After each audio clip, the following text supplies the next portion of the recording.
Good morning, everyone. Okay, not the greatest camera skills coming in there. Zooming in. Kind of hard to do it with. Maybe I can, I don't know, maybe I gotta use my controller or something. Using that drone camera to kind of do a nice sweep in doesn't really work when I've got trying to press 15 different buttons. Alright, good morning. Hope you're doing well. We had a decent stream yesterday. Got rated on Twitch, which was awesome.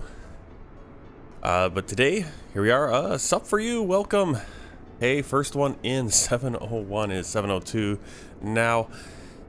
And we're here for Microsoft Flight Simulator World Tour Flight 293. I can't believe we're getting so close to the end. We're flying out of Malé in the Maldives up to Kochi, India. We're on Maldivian Flight 706, SKYSURFER 706 in the Airbus A320neo FlyByWire A20N. Why don't I pop on my camera here? I don't know why I got that off. Hello, guys. Seems like...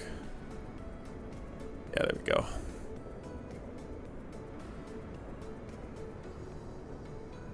Actually, I'll look at you guys up here. There you are. Alright, I don't know why I can't get self-loading cargo to work at this moment. Unfortunately. Maybe we won't be using that today. Alright, I'm looking at the, just looking at the MEDAR right now. We got VFR, 27 degrees, clear, except it's showing me a little rain cloud with rain coming out of it, so graphic doesn't match up there. Alright, anyway, let's get inside the plane, get things started.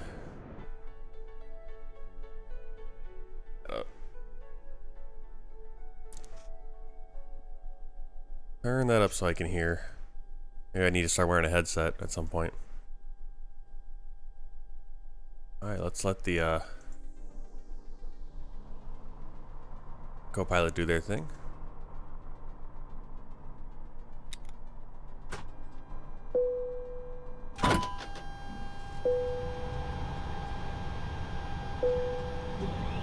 Yeah, definitely in cargo. I think I'm further away from my computer. And my seat is in the wrong place or something.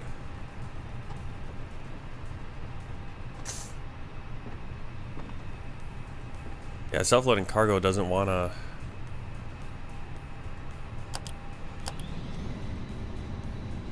work right now. It's telling me, it's like, turn off all your lights, turn off all engines, turn on the parking brake.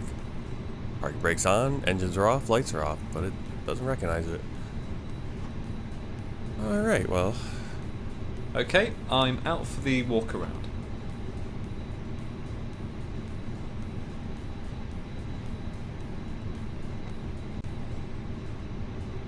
Basically, with every flight I do, every stream, every flight, there's always some issue. Now, the latest issue we've been having the last couple of streams is that we've gotten an encoding overload from OBS. Today, so far, self-loading cargo doesn't want to work, and my graphics card fan is just on full blast, and I don't know what's going on there. Like, what is causing that? I mean, it's good that the fan is going if the card is humming, but I don't know why. I'm not even using that much of the card. Oh, very weird.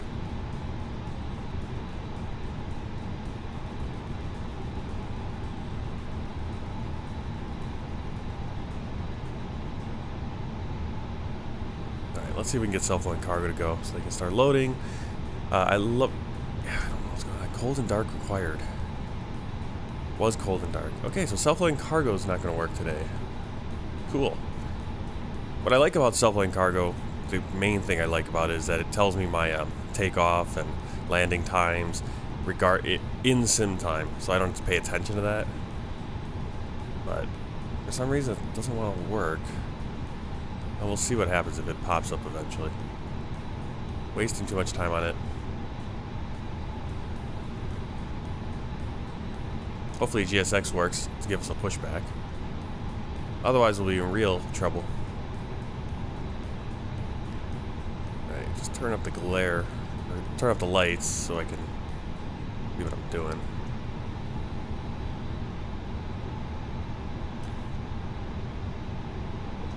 We're gonna go on the overhead panel, crew supply, ground control, CVR test. Looking for white lights, nadirs, IRS set to nav, strobe light auto, nav and logo light on, anti-ice, no white. Over here, look at no white, no white. AP bleed is on. Yep, this is Premium Deluxe. I was looking at my, I think all my Steam purchases over the last, I don't know, since I've had Steam probably. Way too much. I don't even want to know what the total is, but... Hi, I'm back. No issues on the walk around.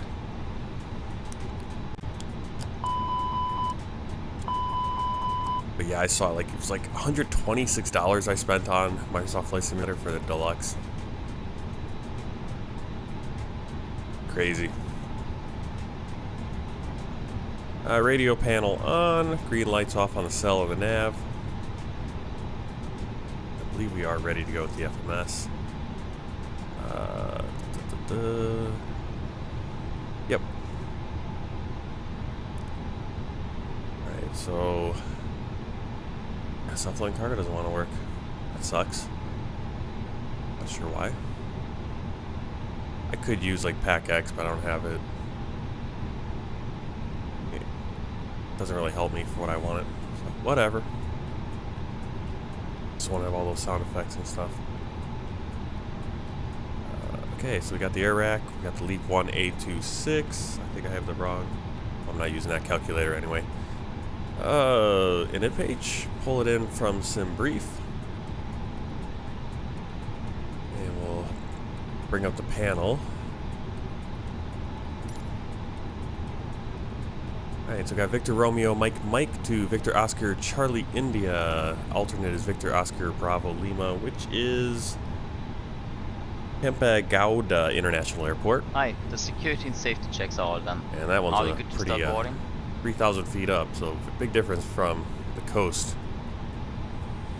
Not sure exactly where that airport is. Oh, there we go. Now self-flying cargo decides to get involved.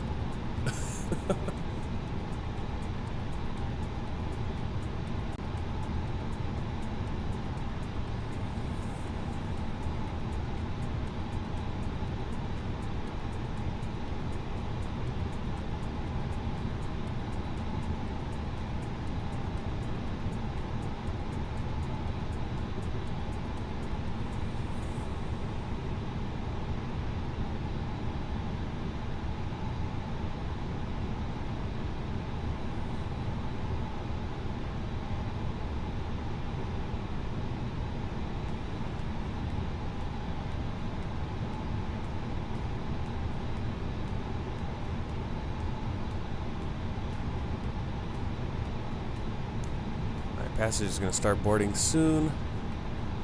Loading is delayed because they should have started about 5 minutes ago, 10 minutes ago, but self-flying cargo wasn't running for some reason.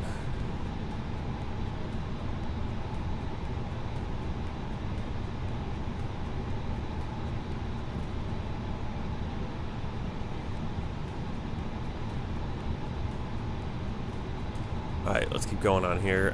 Cost index 18 is in there. Flight level 390 for our cruise. Go to page 2, put in our zero fuel weight. 54.4. And typically, it comes out to just around 33, so 32.8 today. A little bit lower than usual, that center of gravity. Only slightly. Fuel planning, we need 5.6. Wind right here, wind component minus 003, which is a headwind of 3 knots. You see the time adjusts for that. Should have kept that open because I want to look at the flight plan. While we're doing that, let's get GSX running. Boarding requested. Hopefully they don't completely bug out. Alright, flight plan right there. Patlo, Romeo 457, to Ozera, then Victor 23 to Tango Victor Mike, then Whiskey 43 to Tumla. Get our clearance.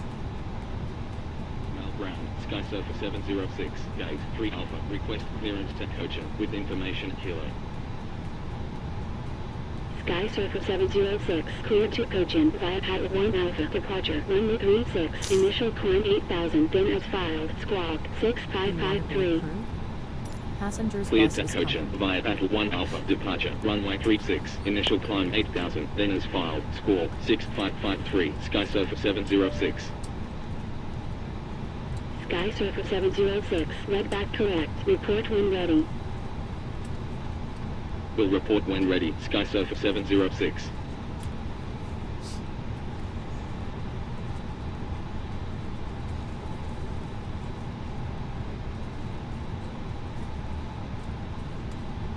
Alright.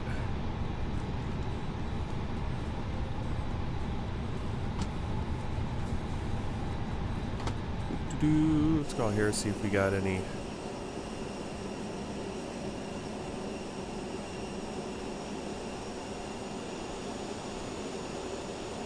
Now I'm figuring the passengers should just probably walk from the terminal building right there. It's probably a door and they can just walk, but I didn't set it up that way in GSX. I just went default here, so they're gonna go up the stairs from the bus. Not a big deal. There they are. Looks good either way. Passengers boarding Oh, starting. I bought the sim Black Friday for only 50 euro. Deluxe premium, all like the whole big thing. Good deal. Good deal. For sure. Yeah, I bought a couple of games. Not for Black Friday, but there was a sale earlier, and one of them I've put a few hours in, the other one I haven't as much, and there are two games I probably shouldn't have bought anyway. There's so many other games I do want to play, and then I just, for some reason, I don't, I go and I buy games. I just don't have time for games. Besides this, almost. This is really kind of my... Spend the time and money. It's alright, though. Not a big deal. Alright, performance. Yeah, let's see. I can't remember what I did here.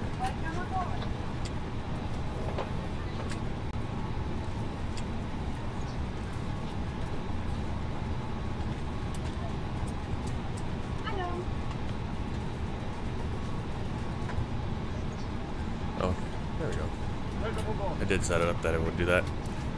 Alright, so this is a Flex, which is a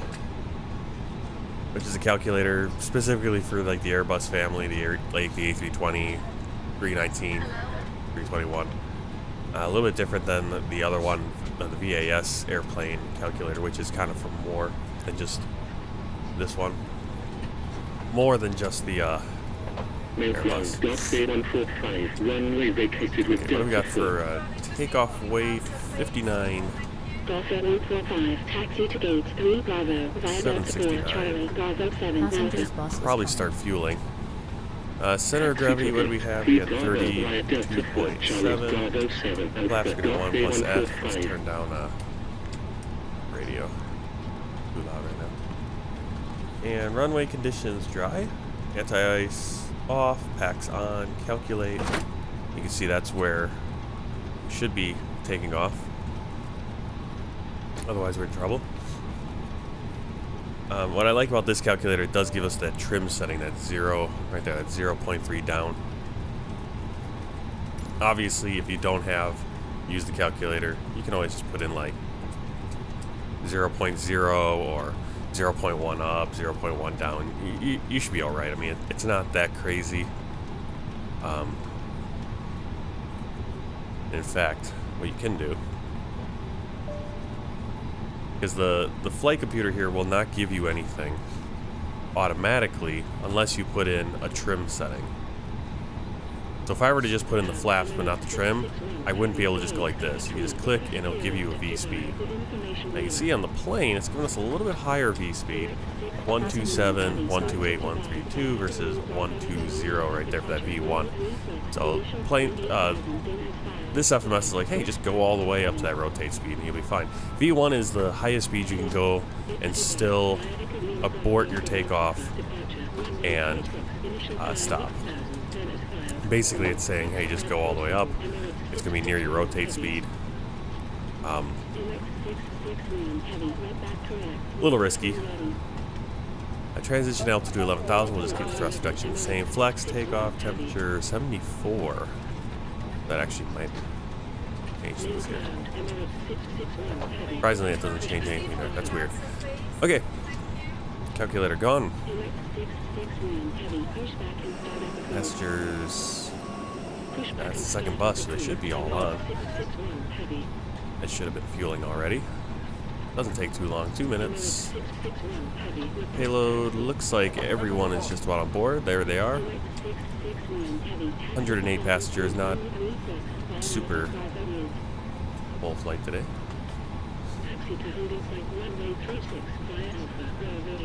Alright, you got 8 minutes remaining for the cargo loading, so we're still on schedule. I was hoping to push back a little bit earlier, but like I said, self-loading cargo had its own plans, and we're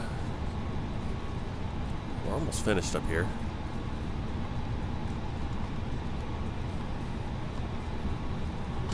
Or what you could do, if you really wanted to, you could fill in this approach page, but things change over an hour, 2-hour flight, so probably best to just leave it until you get a little bit closer. Radio nav page, there's the ILS and the VOR for Malé. Go back to flight plan.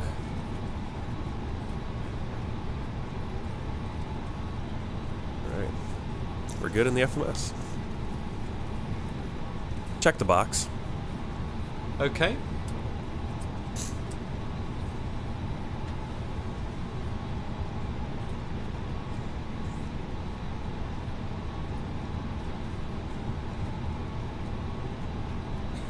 Alright, just doing a scan here, looking at the glare shield lights, the altimeter. Flight director buttons are on, LS buttons are off, EFIS mode as required. The speed is dashed, heading is heading in VS, heading's also dashed.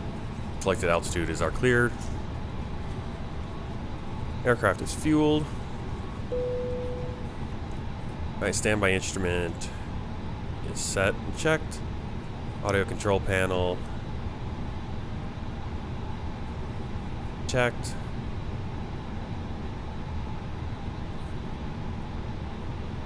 I like to have my little lights on here. Radar off, rate to wind shear off. ATC auto 1 and reporting on. TCAS standby.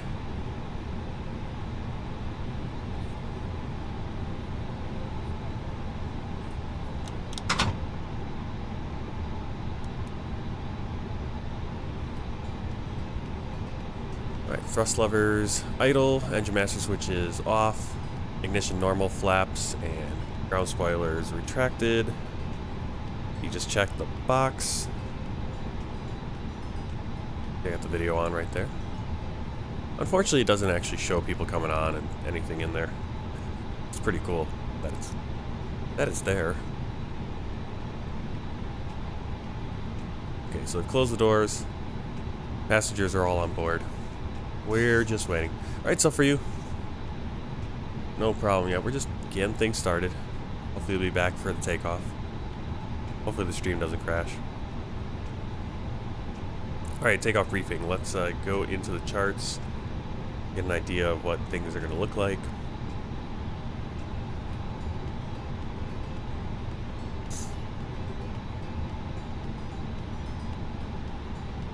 Alright, so we're right here. We're going to push back. Oh, nice short taxi. So we're going to push back to the Now we'll push back so our tail is to the right, so we're facing left. No, we're facing that way. No, that way. I'm all reversed, right? But yeah, we're gonna be facing right over there. To our left on our screen, where we're facing. And we'll go out probably Bravo 7 to Charlie down to Delta 7. Well, once we get airborne, here's our departure route. We need to be above 5,000 feet by Mike 400, so I'm not sure what the distance is between here and there, but should be able to. And then it doesn't look like there's any restrictions after that. Out to Mike 410, 58 degrees, 20 nautical miles out to Patlow, and then on to our regular scheduled course. Transition altitude right there, 11,000 feet.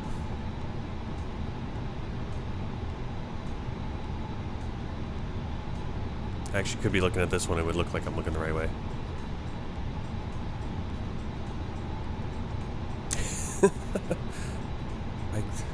Good job on the broadcasting. There we go. So that's it. Nothing really concerning. Let's see. Seats, belts, harness, pedals, armrest adjusted. I'm not going to try to adjust my seat again here. Actually, I am. Let me do it.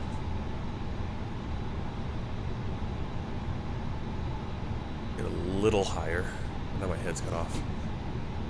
Alright, we're good. And we'll zoom out a little bit. Fuel on board. 5,600 checked. Takeoff data is set. External power off and removed. Everything's removed. You're literally just waiting for them to finish loading in self-loading cargo. About a minute on that.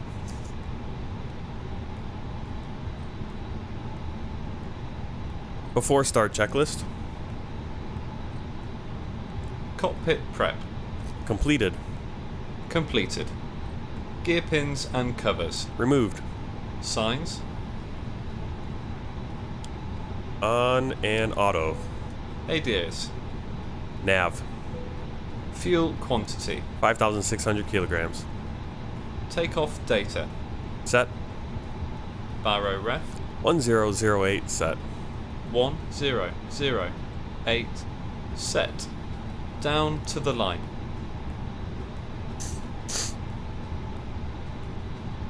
All right.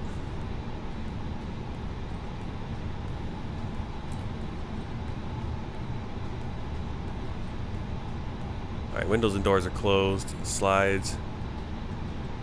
Checked armed. Ecam door page. Looks good. Beacon light. This is the longest 1 minute remaining. Oh, it's under 1 minute remaining now. Alright, so today I'm not recording the stream locally, so the quality is going to be the quality that you get on YouTube. I figure it's like how many people are watching the replay and really like... When I watch the replay of my streams, I'm looking really close. Like, oh man, that doesn't look so good. Big thing I was actually the biggest thing I was really recording the streams for was like we have times where the internet gets all hazy and doesn't want to cooperate, so at least then I have the whole flight. But I figure I'm getting to the point where I'm going to start recording these flights with Sky Dolly, and I'll make some like shorter condensed versions of like the scenery, you know, flybys of the plane, sitting in the passenger seats.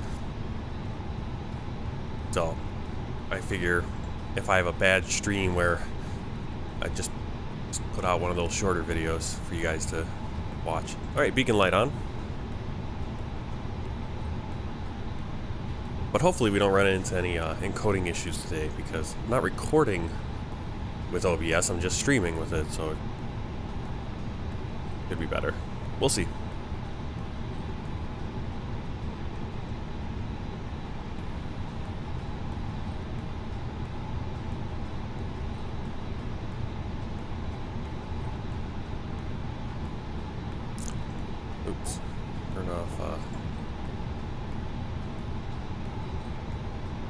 We don't need pushback service today.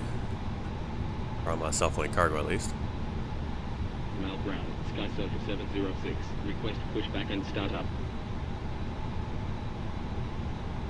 SkySurfer 706. Pushback and startup approved. Pushback and startup approved. SkySurfer 706.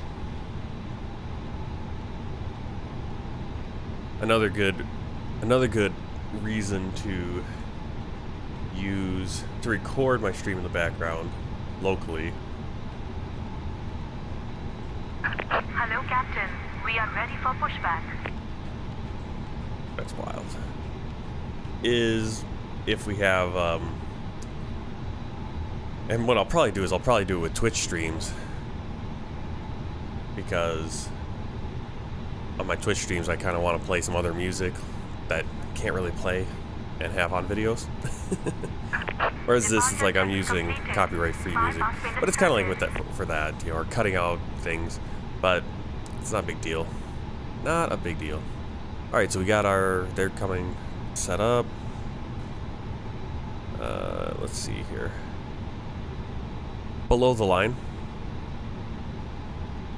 Windows and doors. Closed. Closed. Beacon. On. Thrust levers. Idle. Parking brake. On. Locking gear. Before start checklist complete.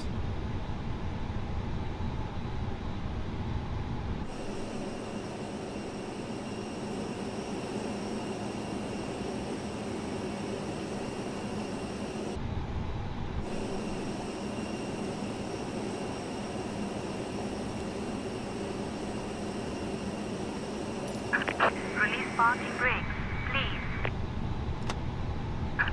Commencing push. All engines clear. Start at will.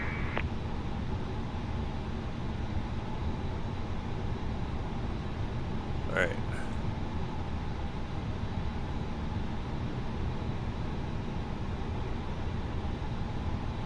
Starting engine 2. Check.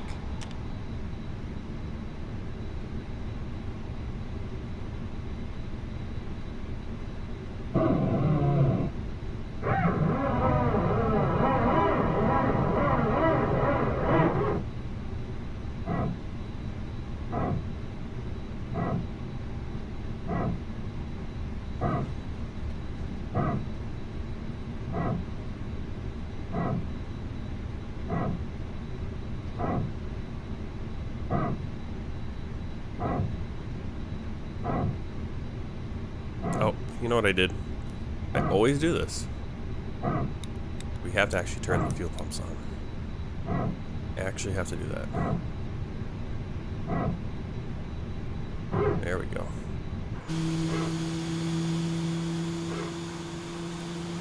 No safety video. I can't find a safety video for Maldivian, so.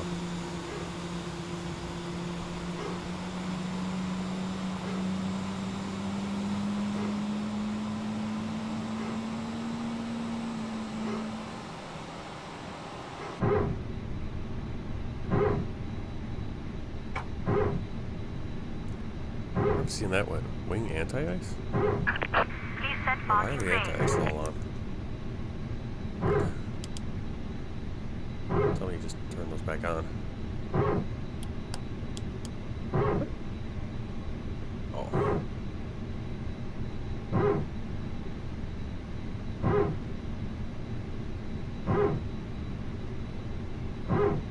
Starting engine 1.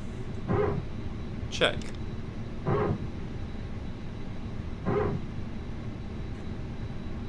Alright, let's go. PSX can disconnect. Oops. Tell me that's why. Waiting your confirmation for a good engine start. Cockpit to ground. We have a good engine start. You can disconnect. Oh, it's Golf Air. I was trying to figure out what one that was. I feel like I've flown this exact plane, like that livery, right? Whatever that is, right there. I love seeing the different planes. We're in this kind of the part of the world where we're running to like more Middle Eastern carriers as well. It reminds us of the old days. early days of the world tour. Getting back in that area. Yep, so we're on flight 293 right now. Basically 18 more flights I think I have scheduled. And a couple of those, one of those for sure is, or one of those is going to be questionable how we're going to do it. Flying to Antarctica. You know, because there's the big giant ice wall. How are you going to fly there, right? Okay, engine started. Engine mode selector normal. AP bleed off. Master switch off.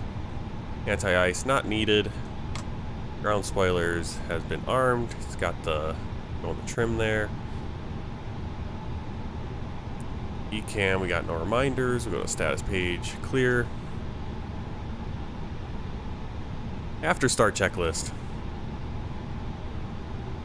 Anti-ice. Off. ECAM status. Checked. Pitch trim.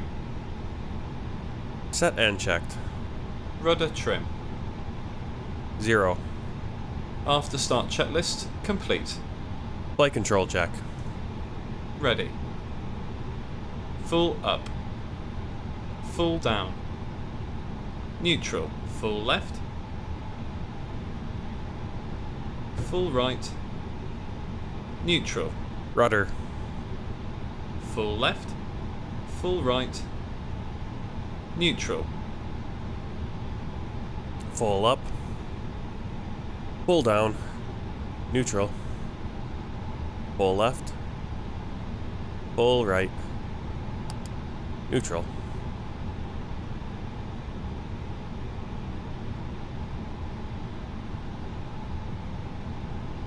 SkySurfer 706, request taxi.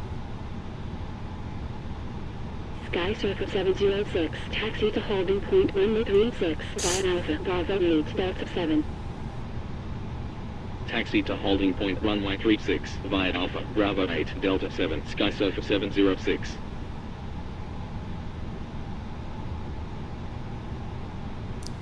Alright.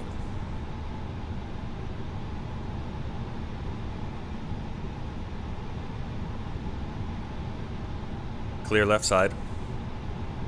Clear right side.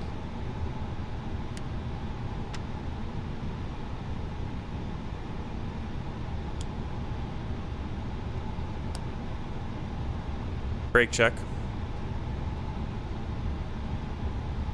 Pressure 0.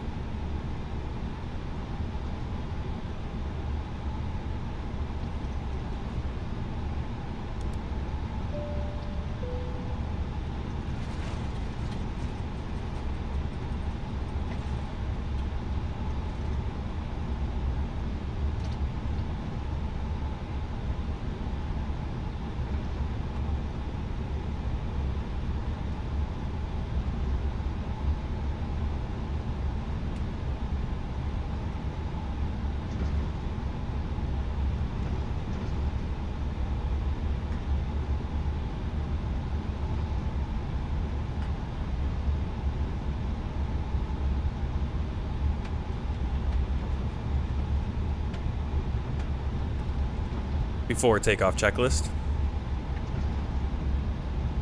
Flight controls. Checked. Checked. Flight instruments. Checked. MX Checked. 661 Briefing. heavy, continue taxi. Confirmed. Continue taxi. Flat setting. MX 661 heavy. Config 1 plus F. Config 1 plus F. V1, VR, V2, flex temp. Set and checked. V1, 1, 2, 7, VR, 1, 2, 8, V2, 1, 3, 2, flex temp, Set. 7, 4 degrees, ATC, ECAM memo, Takeoff no blue. down to the line. SkySurfer 706, contact mail tower 118.1. 118.1, SkySurfer 706.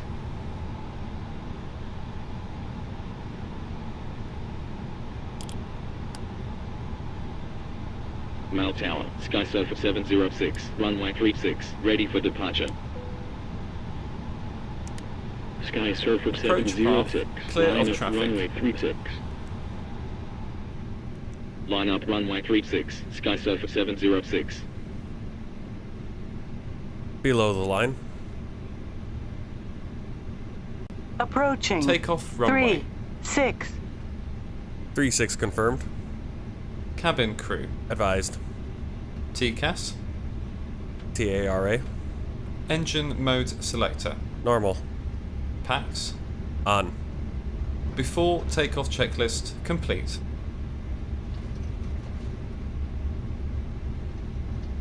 SkySurfer 706, wind 153 On degrees runway at 4 knots. 3, Runway 6. 36, cleared for takeoff.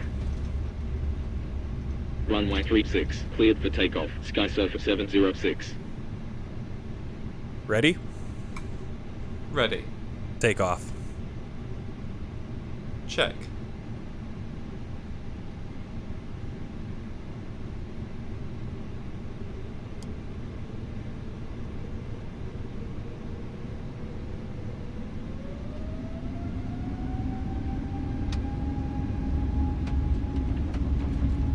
Thrust set.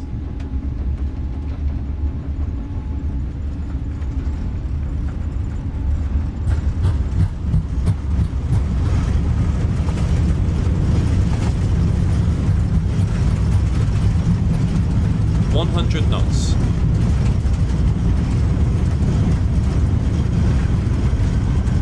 V1. Rotate.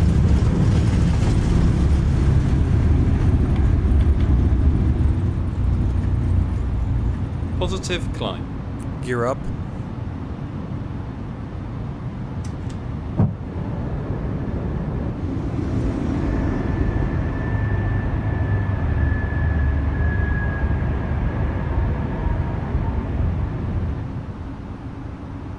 Gear up.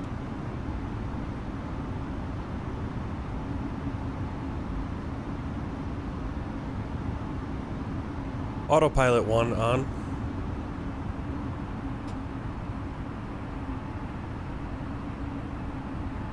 After takeoff, climb checklist.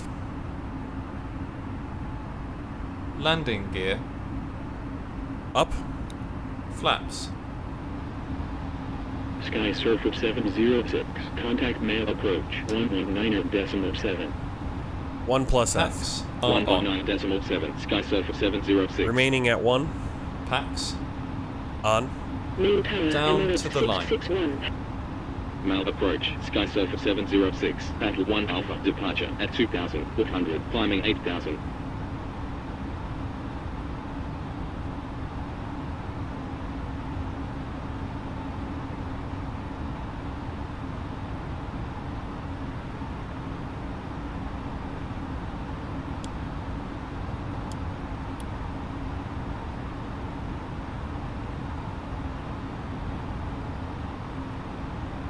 Flap 0.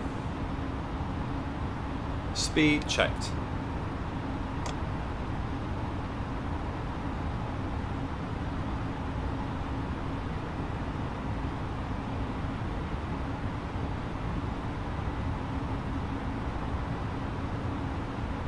Flaps 0.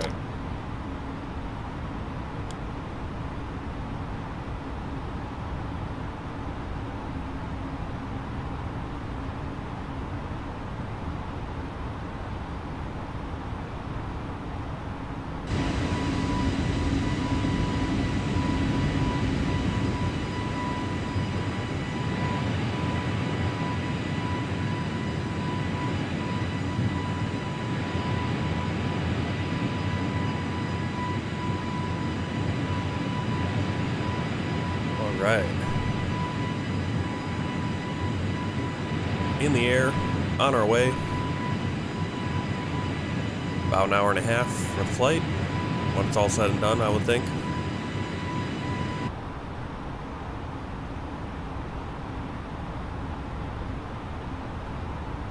$1,000 to go.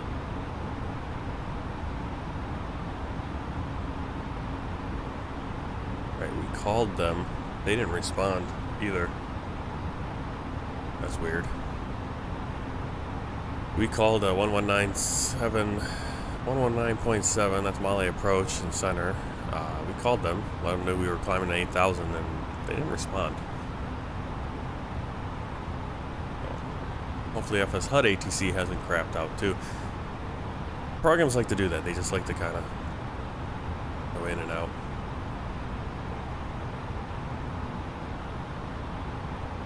I mean, no reason for us to be stuck at 8,000 feet here. Main approach, Emirates 661 Heavy, L1 Alpha, departure at 1,900, climbing 8,000. Watch Emirates get cleared.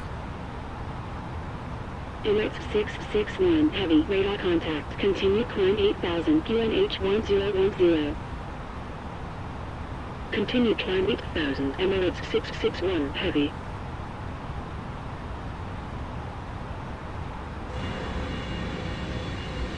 That was Emirates behind us. You can actually see the light just right there.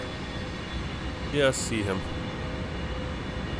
Hey Omega, welcome back. Hope you're having a good morning.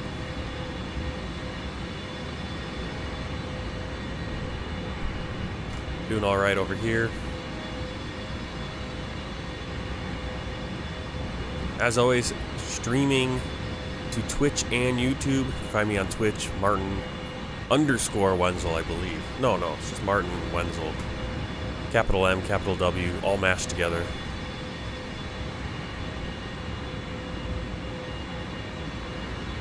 So if you do have Twitch or you have access to Twitch, go over there and hit that follow button, because I do stream over there, and my plan is in the future to stream over there a little bit more often. Try to just, short, quick streams, hop in, play other kind of games too sometimes. Hopefully build just it's weird because there's some games like this where it's like they almost lend themselves to stepping away more often, and unless you have a bunch of people here sitting around and chatting. But then there are other games. These are the ones I kind of want to do more on Twitch, and then put replays up if I want to, or kind of edit things, because I feel like when I do this, it's like I get too serious about like, everything needs to be right. Whereas I watch some streamers and it's just like, let's play a game, right? So if you have Twitch available, go over there, give it a follow, give me a follow over there, subscribe if you want. I mean, that's always super awesome, but not necessary. And eventually I want to do, that's where if I do stream in the afternoon, in my afternoon, it's going to be over on Twitch. I'm just going to stream on Twitch, and then I'll have a replay. I'll send a replay over to YouTube or highlights or whatever. But yeah, I kind of want to, sometimes I like to fly in the afternoon. Usually if I fly in the afternoon, it's going to be a pilot's life, and right now we're Ibex Airlines. We're flying in Japan. A couple of those videos have gone up from streams. And then if I fly in the evening, what I would like to do, I don't know if it's going to be possible ever. My wife would probably frown on it. But I want to come home after work and like about 7 p.m., so 12 hours from right about now, a little under 12 hours from now, I'd want to stream, just for an hour, just a different game, whether it's like Skyrim or Heartbound, or just like a platformer kind of game, or something other than Flight Simulator, something other than where it takes me 20-30 minutes to get everything set up for it to go. Skyrim takes a few minutes to load in, but I don't need to get all the overlays and fancy stuff. Just let's jump in and play. Put the camera on, let's go. So, okay, we're not getting clearance for some reason. There's no reason not to get clearance here, so we're just going to keep climbing. I feel like. Now, as soon as we start climbing, I know, I'm impatient, but this is my sim. This is my world that I'm in right here.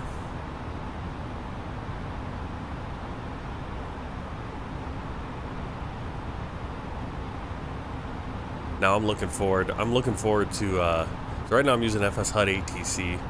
It's been a great replacement for the in-game Microsoft Flight Simulator ATC, which is a mess. It still is a mess. It's clunky.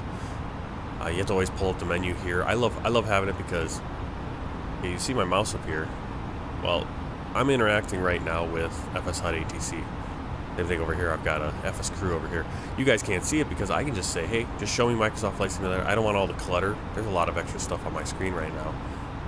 Plus I have 2 other screens. And you guys don't have to see that unless I want you to see it. But FS HUD ATC is really nice. It also shows like text and everything. And I think basically what FS HUD, or what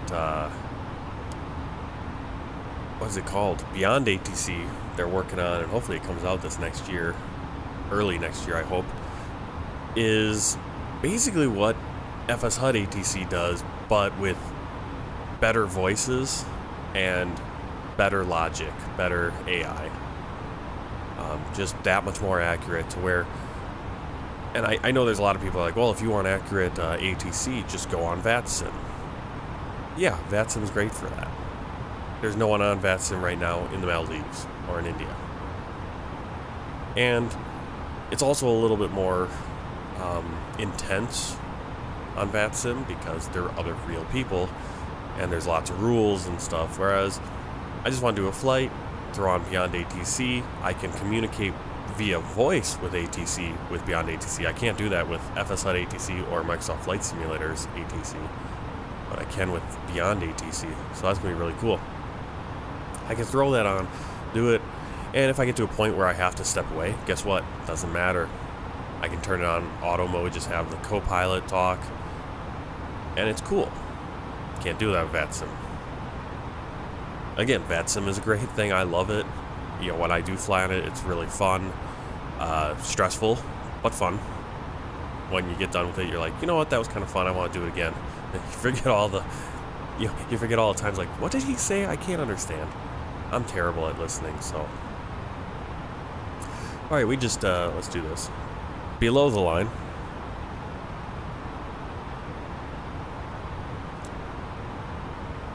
No? Below the line. Barrow ref. Standard set. Standard set. There we go. After takeoff, climb checklist complete. Just didn't want him to be stuck on that checklist all flight. Alright, so we're climbing. Crossing in flight level 160. As I've explained recently, we had that transition altitude. So you have a transition altitude as you're climbing out because you are doing everything in feet. So transition altitude is 11,000 feet, and then you transition, you go to standard pressure, and you now start calling out your altitude as flight level. So we're at flight level 173. We'd really just say flight level 170 or crossing flight level 180 here. And we do that because we're all at standard pressure. And you have those transition levels so that planes climbing out, once they get past that certain altitude, they go to standard pressure, which is 2992 inches or 1013 hectopascals. Everyone's at the same, everyone's reading their altimeter or their altitude the same. Doesn't matter where you are in the world, once you're over a certain altitude, you're at standard pressure. Hey, inbound aviation, welcome in. What's up? I'm doing good. Day off here, and work tomorrow, 12 hours tomorrow, and then Tuesday, Wednesday have off, so this is the way my schedule is. I've fallen into this schedule. My boss has kind of fallen into this habit of putting me on this schedule now where I get off Saturday and Sunday, work Monday, then I'm off Tuesday and Wednesday, then I work Thursday, Friday, Saturday, Sunday, Monday, Tuesday, depending on how many days off I get in a week. Like last week, it's So this last week I worked. I worked over the weekend. Sunday, Monday, Tuesday, had off Wednesday, Thursday, Friday. I worked 5 days, and I only had 2 days off. And that Wednesday was after working 6 straight days. Because he kind of, for some reason, I got an extra day, which is fine. It worked. You know, so for example, this weekend, I'm off yesterday, today, work Monday, then I have Tuesday, Wednesday. So I have 3 days off this week, Sunday, Tuesday, Wednesday. Work Thursday, Friday, Saturday. Or no, yeah, Thursday, Friday, Saturday. Sunday. Now, Monday, and what I would hope is get the Tuesday and Wednesday off. That would mean I would only work 4 days, though, and only get 48 hours on the check. But if I work on Tuesday, well, then that's, what, 6 days straight. And I wish you would just... I really wish I could get the schedule where it's like, okay, just put me on for 2, then I have a day off. Put me on for 3, or whatever it is. Because it gets weird every time I have a weekend off. I get Saturday and Sunday, then I have to come in on Monday, then I get Tuesday, Wednesday off, and it's like 4 days really close, and then I have to wait another 6 days before I get a day off. And then I might only get 1 day off, then work a couple more days, then get the 4 days over 5. It's kind of a weird, wonky schedule, but it's alright. Not the worst. Not the worst thing. Face reveal. I mean, it's not a face reveal, it's just, yeah, for a while I wasn't running. I don't know why I didn't have it on for a while. Exactly. What the reason was. Put this over here. Then it looks like I'm not. Looks like I'm looking at the where I'm flying actually. But now I'm covering up the computer screens. Like that. I can always throw this over here. There you go. Kind of looks weird. Over here. But then I'm looking down. Kind of getting used to like where to look when you're talking, but then also see the chat. Alright, we're probably going to use... might not need to use time acceleration here. I mean, we're already under 45 minutes to go. Be close to 9. 9 o'clock in the morning is kind of my cutoff when I want to get these streams done in the morning. Because that's when my son is fully wide awake and crazy. And my wife is trying to start getting ready for her day. Figuring out what we're doing. What errands we have to do. What housework we have to do. At the very least, I have... It's hard to stream when my son is coming in and grabbing the mic arm and trying to climb all over me and starts hitting buttons and... Like, I put a file cabinet, you know, so I have my setup, I have my table, and for the longest time I had my PC on the ground. And my old case had a big button that had like a blue LED light around it that was the power button. My son figured that out. I mean, he had to be like probably 5 months old when he he was pretty young when he figured, it was pretty early on he figured out, oh yeah, that little blue button, that pushes in.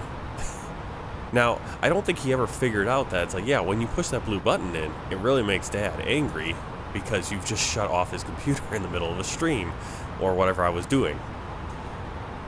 He would always forget that. So I got a file cabinet, put all my, different stuff, various folders, important stuff. And I have the computer on top of the file cabinet, which is nice because now I can look at all the glowy lights and the fan lights and everything in there with my, as opposed to it just being down by my leg and I can't see all the glowy lights. They're just shining on my leg. The problem is he also figured out I have a big power strip, surge protector that sits on the ground. Now I can mount this on the wall, and eventually I do want to do it. I do want to do it. I don't think I'll ever get around to doing it because I suck at that kind of thing. And I lost the screws for it. It was a nice little thing. It had a bag of screws that went exactly with it. Whoa, did we? Uh-oh. We had I forgot to check for discontinuities. Alright. Turn that back on. Pay attention to that. But it's got, of course, it has a big button, a little switch that has that glows red when it's on. Obviously, doesn't glow when it's off. And he figured that pretty quickly out that, hey, I can press this thing. And as soon as you press that thing, Dak gets very angry. But he hasn't learned that. He hasn't learned that aspect of it. He just likes to likes to push, flip switches and push buttons, which is cool, but really annoying. So that's kind of what it is. It's like I don't want to be doing something super, super duper crazy important. Like being in the middle of, I mean, not that streams are crazy important, but it's a stream. I mean, you're going out to the public. It's not like, oh, okay, he turned off my computer and I was, playing a game offline, or I was doing something and maybe I lost 5 minutes of work, which would suck, but not the end of the world. Him turning it off on a stream isn't the end of the world either. It's just a little frustrating and a little, people are watching. What happened in the stream? Well, my son turned off the computer. That's what happened.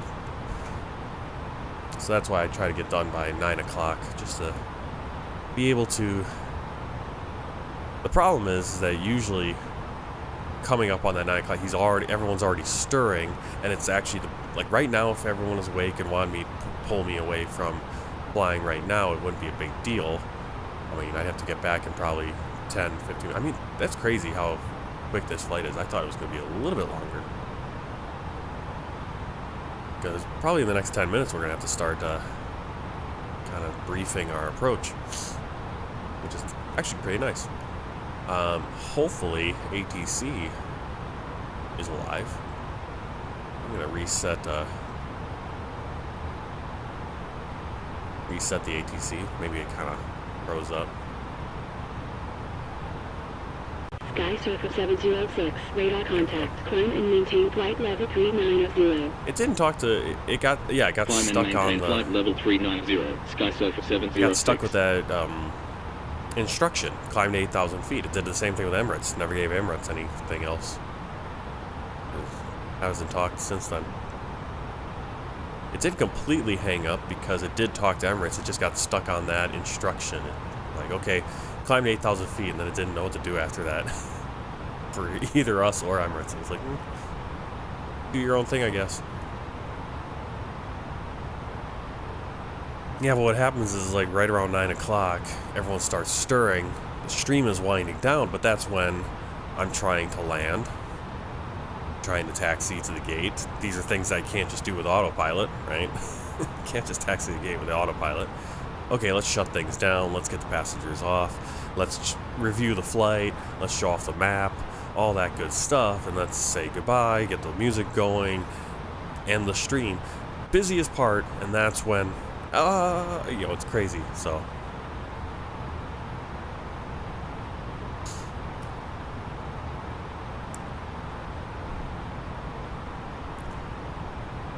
But a guy that, I forget what he's, I think it was 737 NG driver or something like that. I think he's now A330 NG driver or something, or A330 driver, because he's actually switched to the Airbus A330 now in real life as a pilot. But I remember he put out a video. He was the one that inspired me and said, he put out a video talking about how it's hey, time acceleration is actually more realistic when you're simulating airline flying. It's more realistic to use time acceleration in your simulator than it is to just sit there for 8 hours and walk away, go do laundry, do all that stuff. Because realistically, you're sitting, you can't, in a plane, you're not going doing your laundry, you're not walking around, you're not going out, to the back and just lounging. Of course, you do have your rest periods. But that it's more realistic because it allows you to do more flying. SKYSURFER 706. Because, okay, let's say you only have 4 hours that you can fly. Well, what's more realistic? Only be able to do 1 4-hour flight once a week, or be able to do a couple flights? Only be able to do half-hour little hops all the time, or to be able to do, SKYSURFER 706, radar contact. to be able to do that, a 6-hour flight.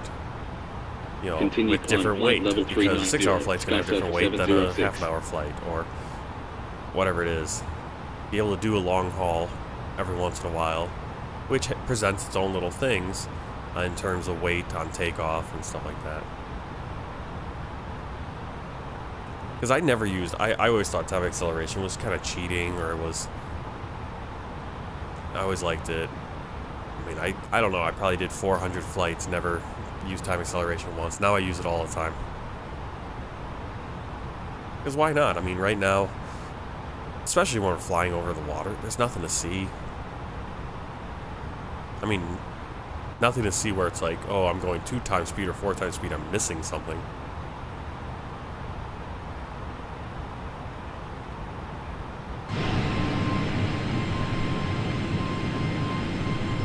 Also use time acceleration. Well, alright, I'm just blabbing about time acceleration. But we're not using it today because we're already pretty close to, I mean, I could use it to speed us up by maybe 10 minutes. I don't know. Like at this point, it's like using time acceleration is not really going to gain us much. Yeah, it's wonderful when you're doing like a 3, 4, 10-hour flight. Just to kind of zip ahead a little bit. We're going real time on this flight. Flying into 1,000 Cochin. to go. Alright, 1,000 to go. Let's cross flight level 380.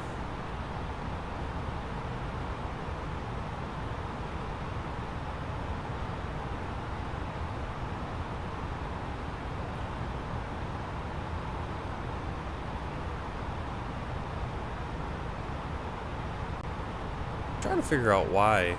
Like last night I was setting up my lights back there, the 2 little, kind of the yellow and blue. I had it set to blue and pink, and the blue, it just would get super dark blue. I couldn't get the pink to show at all, barely. But now today, the lights show. I don't know what my settings changed on my camera. Weird.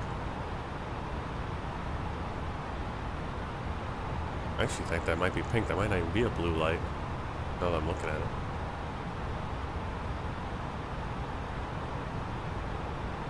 That's all I'm saying. Weird. Hey, sup for you back.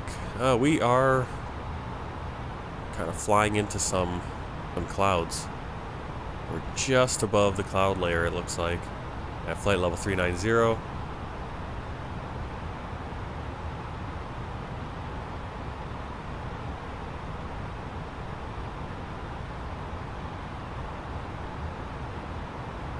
Oh, I'm looking on Volanta here. Let's pop up Volanta for you guys. There's Volanta.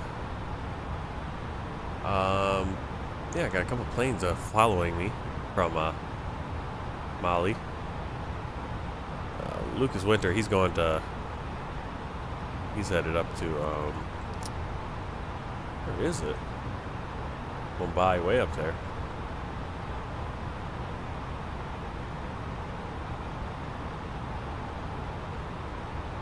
No information on Lori's flight there. That's pretty cool.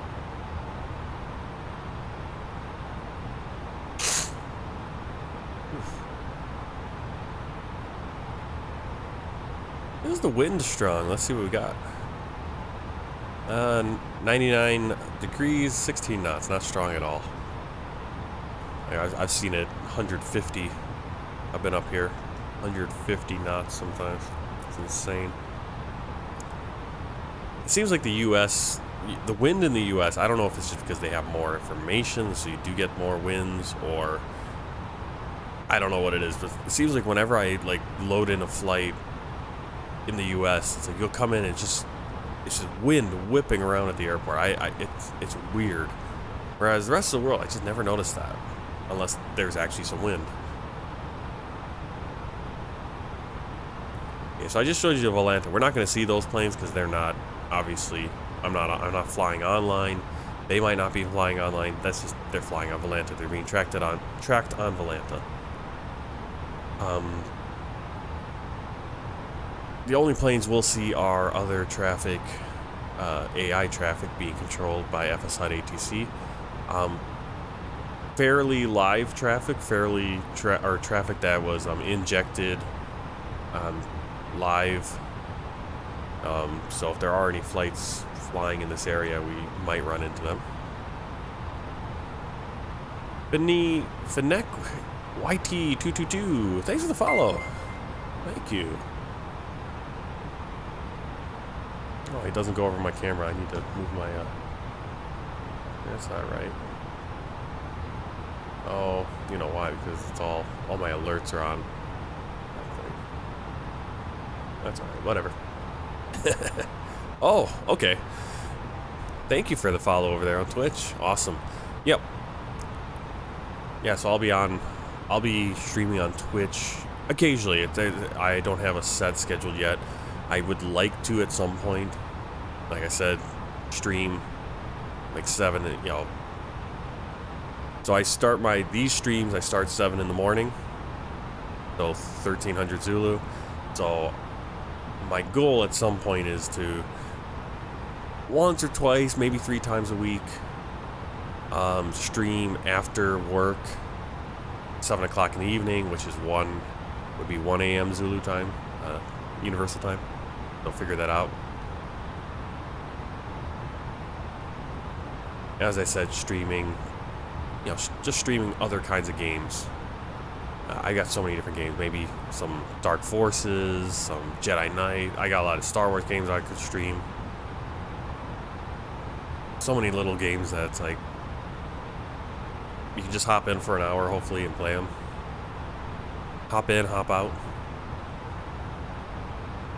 I need to figure out how to get them to work, how to fit. Because the biggest problem I have, I don't know if it's a problem, but like Twitch resolution, you know, Twitch streams, and there are people that do stream they stream widescreen, but they're limited to that 16:9 is it resolution? Not resolution, it's aspect ratio.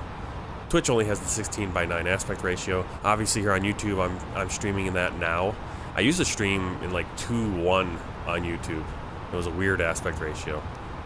And you can do that on YouTube, but on Twitch you're limited. Well, I have a widescreen. I have a 21:9 widescreen. I got that ultra widescreen thing going on. Because the other point, I do need to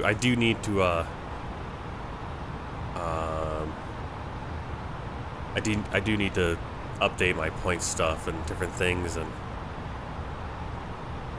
figure out different things that we can do that you guys can control or have me do on stream in games and stuff. Especially if I'm streaming other games where it's not as big a deal. Like if I'm playing Jedi Knight or something, you redeem 5,000 points, tell me to jump off the edge of a building. Okay, not a big deal. I don't really like to do that with my flight simulator because it's like, okay, I've spent all this time to set up. I only have a certain amount of time that I can fly this flight. I don't want to just, I don't want to just turn off the autopilot and crash the plane into the water. As entertaining as that might be for you, it isn't that fun for me. Whereas playing Jedi Knight, it's like, or playing some shooter or game where it's like, okay, yeah, I've played this game a million times. I'm not, I'm just playing it for fun. Hey, only use this gun or only use grenades or whatever. Crashes are not real. Well, in a way, the Microsoft Flight Simulator crashes are realistic if you have it on the default setting. Default setting, what happens is if you do anything, if you overstress the plane or you crash the plane, it just goes to a black screen and says your flight is over, your plane crashed. Which is kind of realistic because in a plane crash, that's kind of what happens. There is no, you don't get to watch the crash from outside the plane. It's not like X-Plane, but you can turn off the, you can turn that off, that the flight instantly ends on crash, because sometimes the flight, I had issues where the flight would end, and it was because I had a firm landing, like. Okay, I had a really firm landing, but it's like, yeah, but in this case, probably on that firm landing, the worst that would happen is you'd lose your landing gears got damaged. Or I've had flights where I've forgotten to even extend the landing gear. Okay, well, you just did a belly landing. Well, Microsoft Flight Simulator, that goes to black screen, flight didn't count, it's over. And it's like, well, no. Yeah, back in X-Plane. Oh. See, it's already...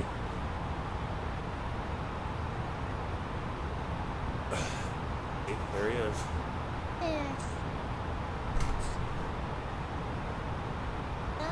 No, I wasn't born in China. He wasn't either. But I lived in China for 8 years. Right? He doesn't know. He doesn't know.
Hey, Misha.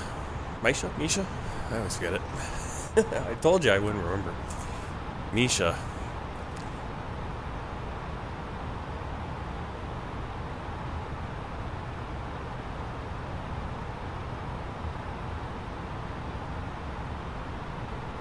Yeah, I'm really trying to figure out why, like, yesterday I turned my lights on back there yesterday evening, and it was all really dark blue because the wall is blue.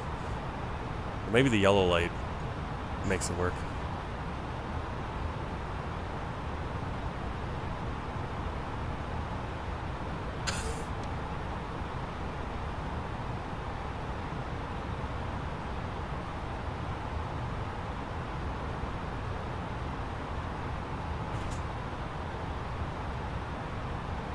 Ay, ay, ay. Well, I'm not recording locally, so taking that stress off to see if it works. But, what, a couple streams ago we had the issue was kind of like just randomly in the middle of the flight. Last stream it was towards the end of the flight as we were taxiing in.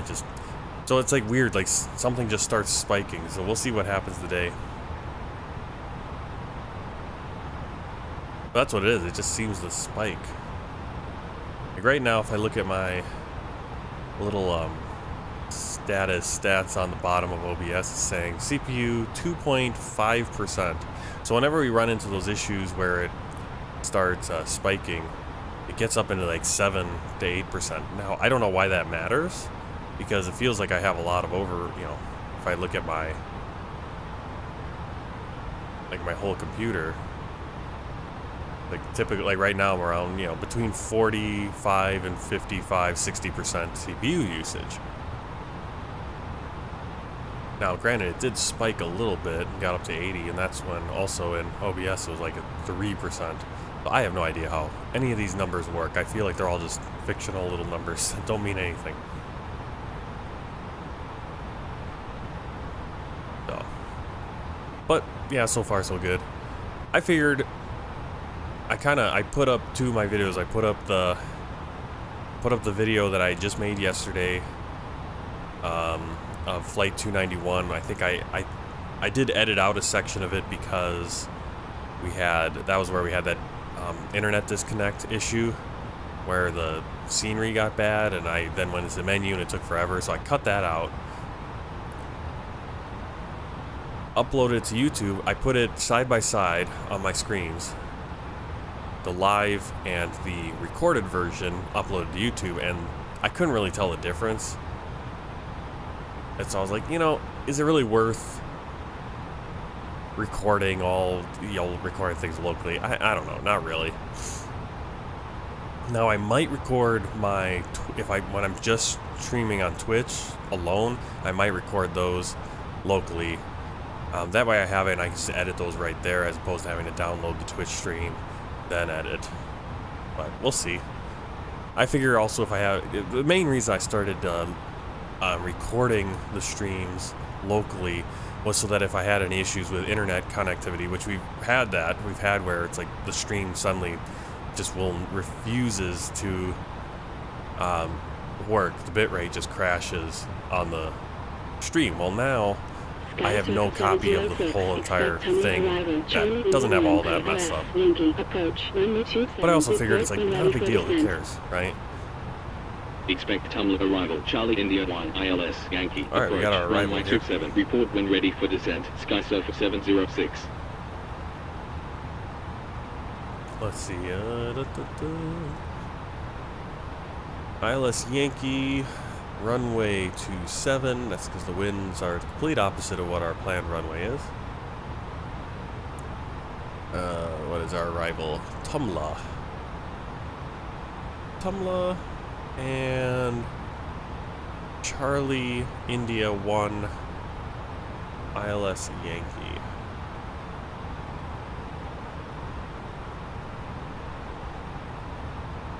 Okay. Let's jump down here and put it in flight computer. This is actually a pretty quick flight. I wasn't expecting to be this quick. But that's nice. So ILS 27 Yankee. Tumla, Charlie India 1, yes, insert,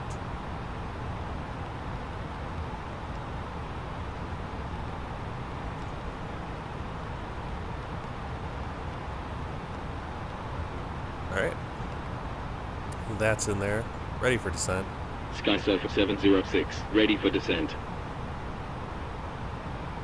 SkySurfer 706, descend flight level 140. Descend flight level 140, SkySurfer 706.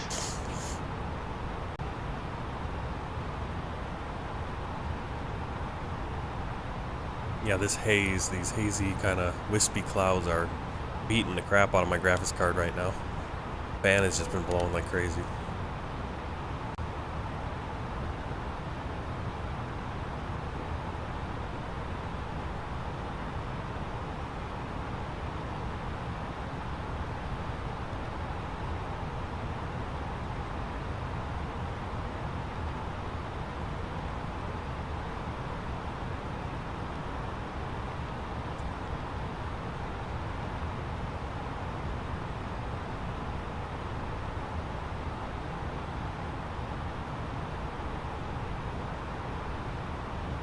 Alright, so I'll hide that.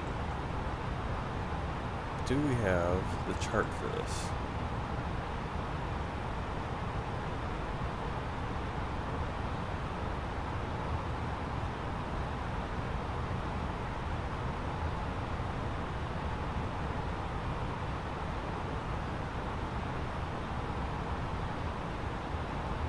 Alright, so here's our Tumla arrival. Tumla above 6,300 feet. Into Mesat, which is our initial approach fix.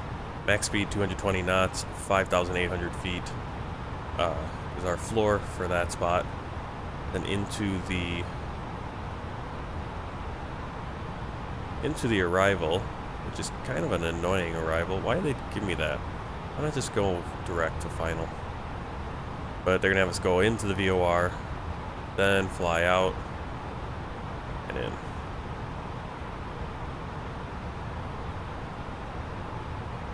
Kind of weird. Kind of weird why they do that.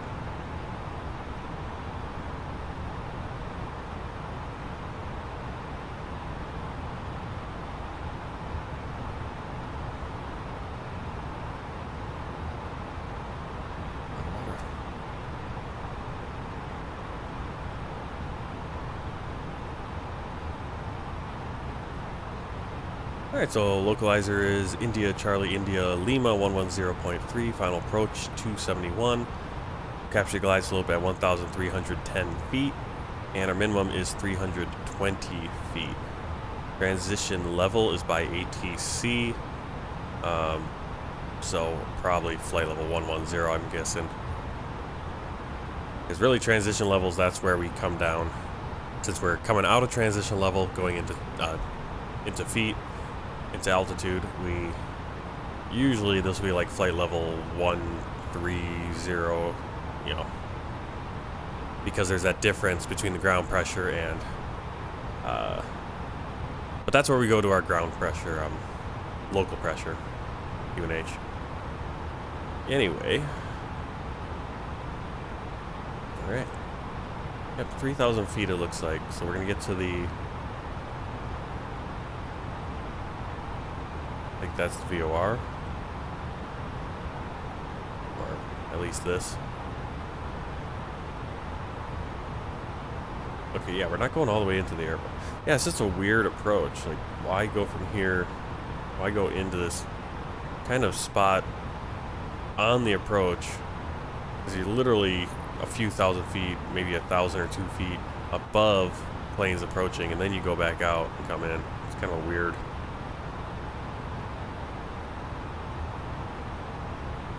Weird thing there. But 4,000 feet, then down to 3,000 out here. Do the turn, and then begin our descent. Once we're in, we'll probably exit right here at Charlie 3 and into the gate area. I believe we'll park over here where the gates are.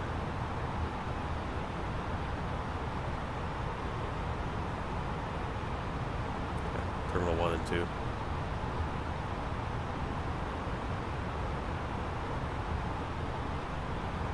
Alright.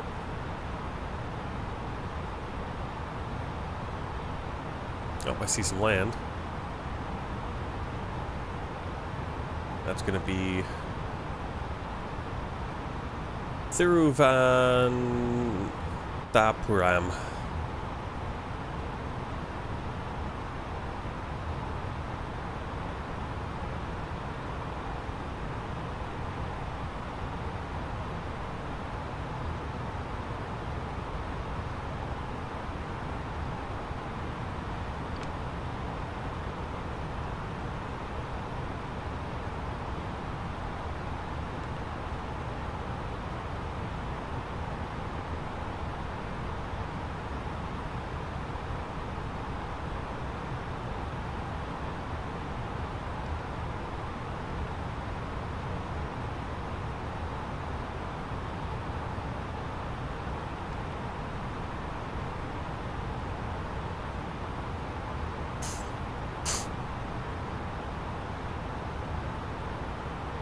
Alright, this flight we're gonna trust the VNav in. We'll see if how much it screws us. Cause it's been a while. I don't know if I'm just nervous and I don't trust it enough. Alright, what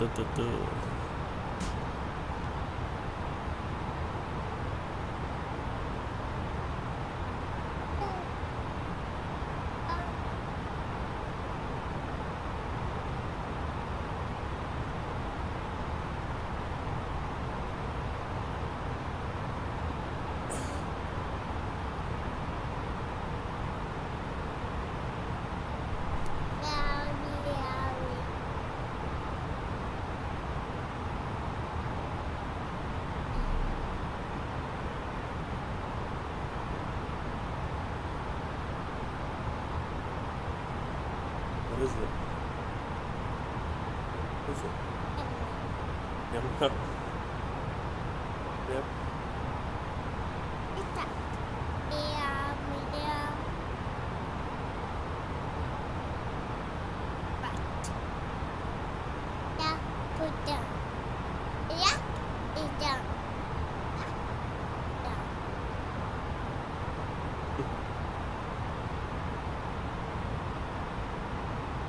Alright, let's go in here and set the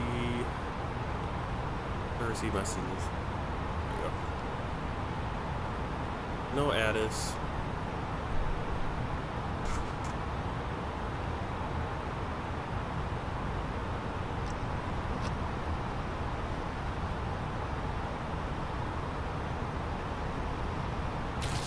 But we do have our MEDAR.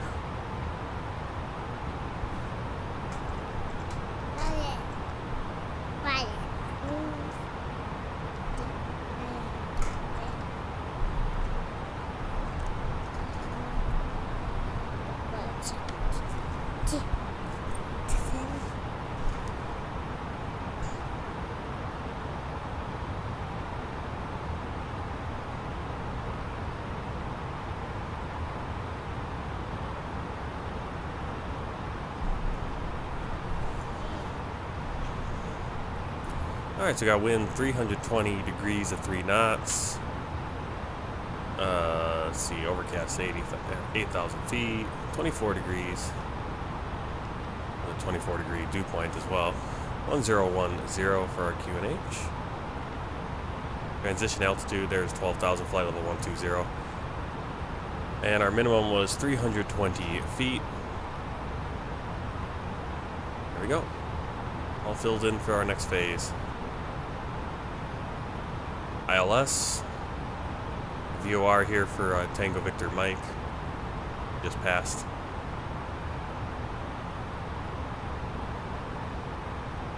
And now we're going to catch up with see if we can stay caught up with the green dot. We started quite early on our descent. Now the VNav is caught up. Oh, you can see down there, see a little flashing light. Another plane. So cool, everyone. When you can see them during the day. Obviously at night it's a little bit easier to see those, but really cool to see little planes. Just, I wonder what kind of plane that is, or maybe he's on approach. So cool.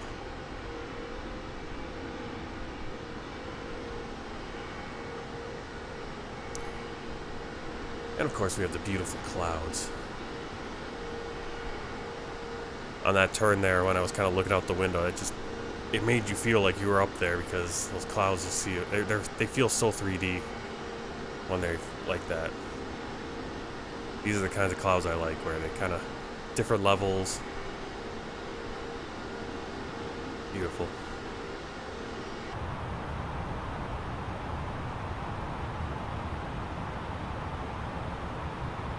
Alright, so we're headed basically directly north right now.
SkySurfer 706. Contact 2 even into Portland Centra 125.905.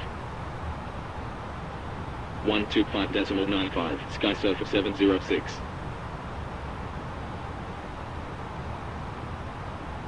Taruban and Taparam Center, SkySurfer 706, inbound tumbler at flight level 210, descending flight level 140.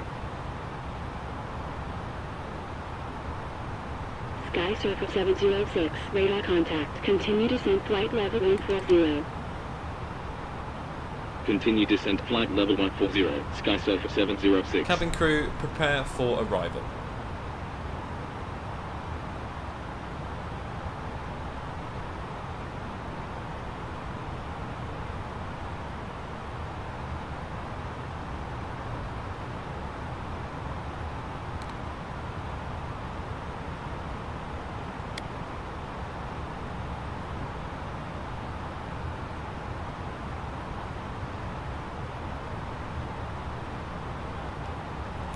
Alright, so it is set up by my sat to be at 5,800 feet, which is where we need to be. Hopefully we also can have our speed where we need to be at that point. If you remember, I had all those issues. I couldn't use the speed brake. And that was, on this plane, that was because I had there's this little slider kind of on the flight stick, on my Thrustmaster flight stick, that you kind of use as you want. You can use it as a throttle. I think I initially had it mapped to control ground spoiler, but it doesn't work. But see, if I have it pulled back as if it's retracted, well, it doesn't let me go beyond that. I always have to have it full. So I don't know if I have that set to still control ground spoilers. I need to turn that off. I don't know why I didn't turn it off. But now I can control it. Altimeter setting. Not yet. Calm down.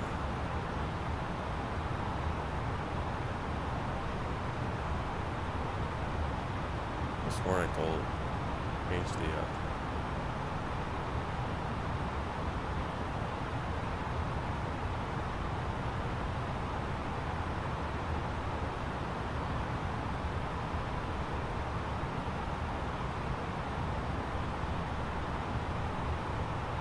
$1,000 to go.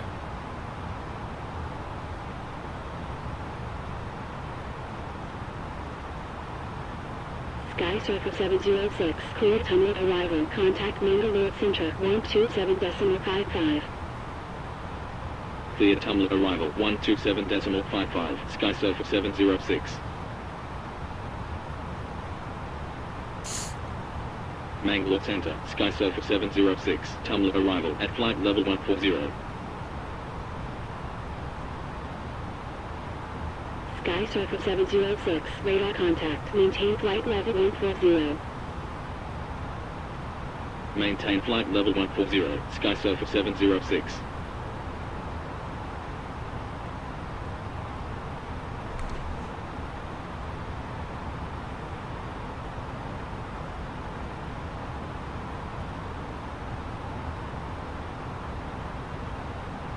Really? Now they're going to maintain? Now come on. Always frustrates me with their ATC. It's like my VNav wants me to go down and you guys are screwing me here. Now I'm too high. Thank you.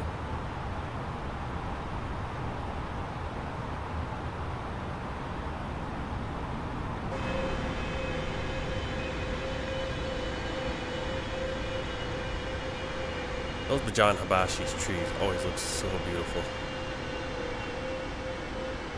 They look so good on the mountains. The only thing I wish is that the distance that you could see the Altimeter setting. The seasonal, because you can still see the trees, but like as you get closer to them, they'll actually change colors to the seasonal. I wish that the load distance for the seasonal colors of the trees was better. It kind of defaults to green in in the distance. It'd be really cool. I don't know what color they are, if they are going to be fall colors here, but it'd be cool, like, to see further off in the distance all the Altimeter colors. setting. Oh, come on. Don't crash on me, man.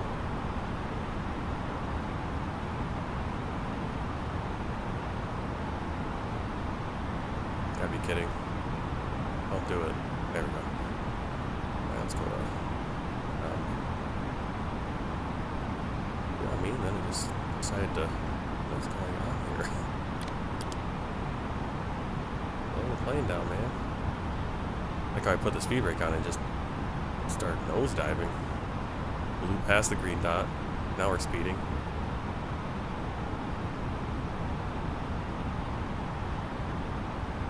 Alright, landing lights on.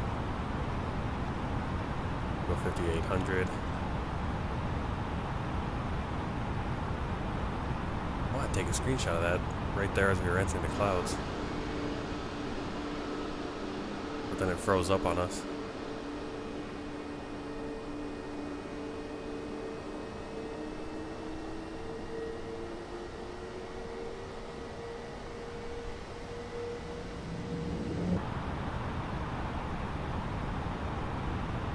SkySurfer 706, contact Cochin approach 133.15. 133.15, SkySurfer 706.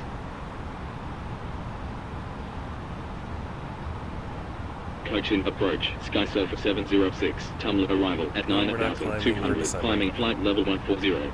Because we should be descending. SkySurfer 706, radar There we contact, go. descend 5,800, QNH 1011. Descend 5,800, SkySurfer 706.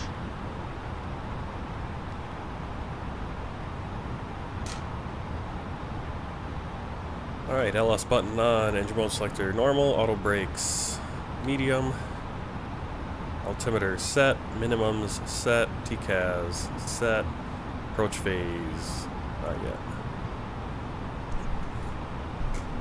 Why do we keep locking up?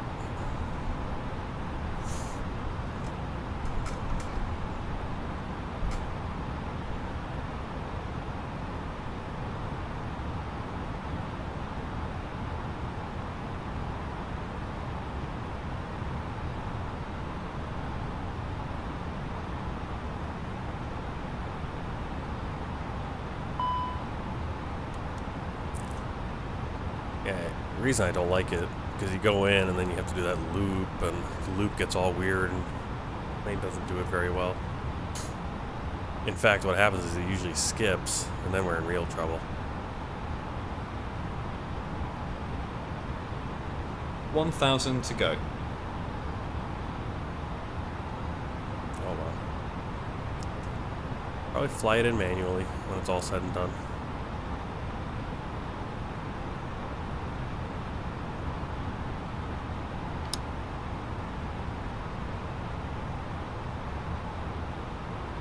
Hopefully at 220 knots. Well, why are we?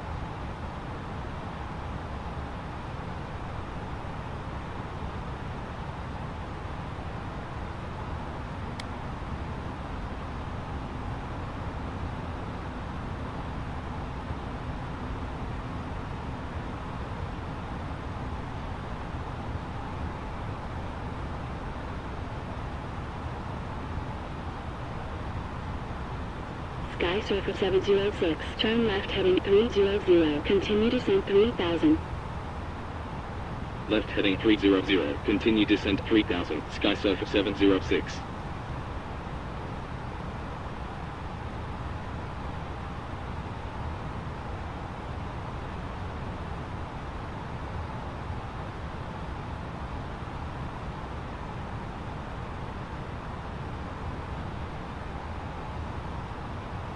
Hopefully.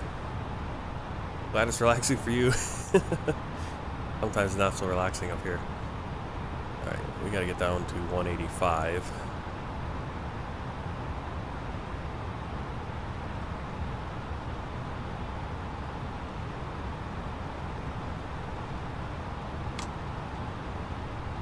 Flaps 1.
Alright, we got some rain.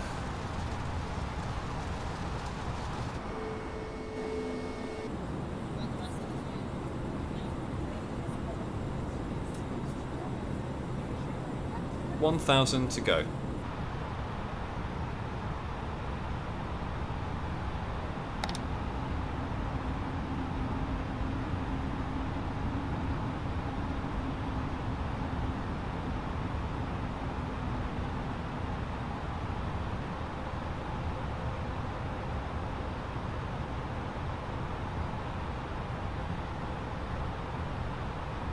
Yeah, see what's going to happen is we're going to get close to Charlie India. It's then going to skip out. We're going to go back this way. And it's going to get here before we can turn, and it's just going to get all messed up. Oh.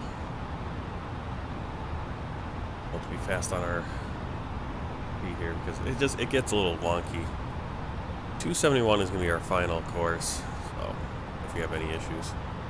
Wow, the screens all got really bright suddenly.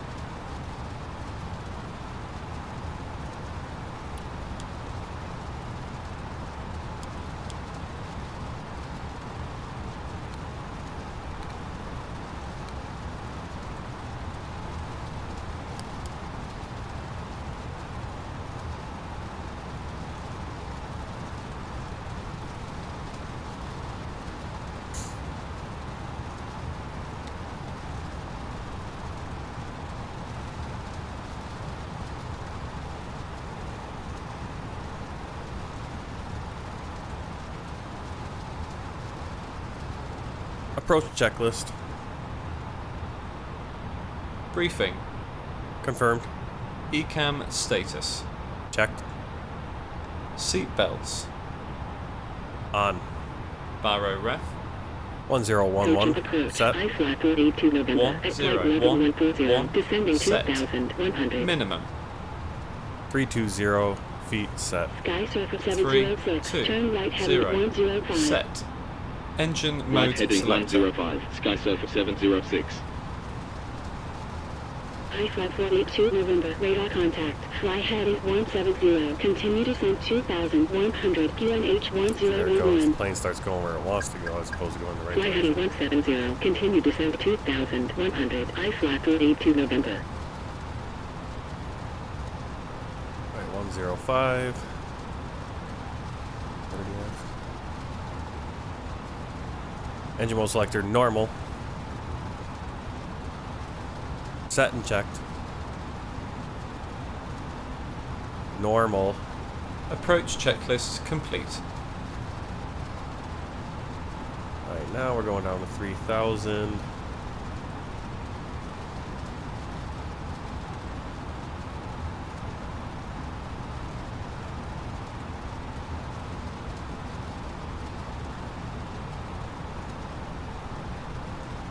mean, by the time we make this turn, we're going to be on the opposite side. Maybe we are supposed to turn left. Yeah, maybe the plane was doing it the right way.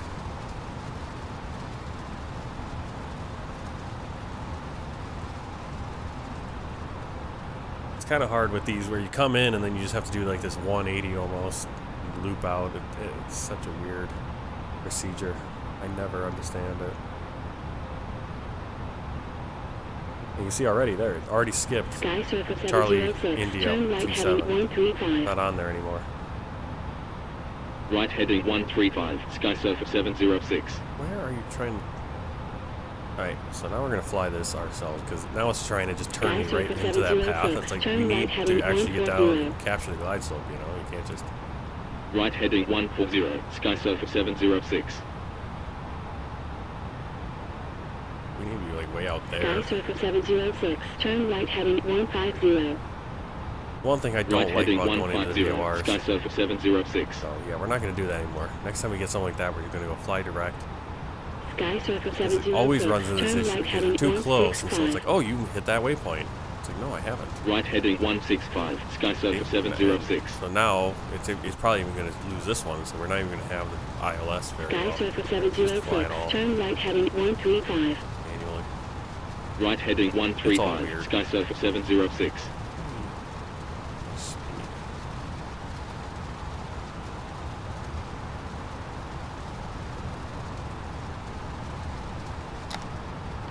Not even ascending that fast.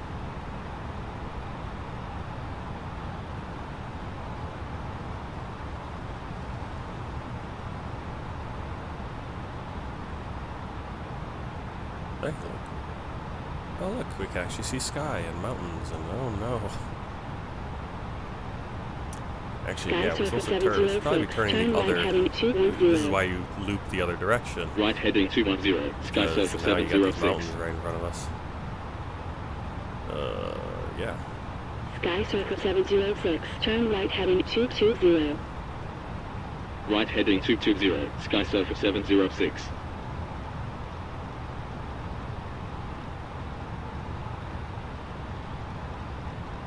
We're going to go all the way to our final here, 273. SKYSURFER 706. Turn right heading 265. Cleared ILS. Yankee. Approach at 3000. Runway 27. Report established on localizer. Right heading 265, cleared ILS, Yankee, approach at 3000, runway 27, report established on localizer, SKYSURFER 706.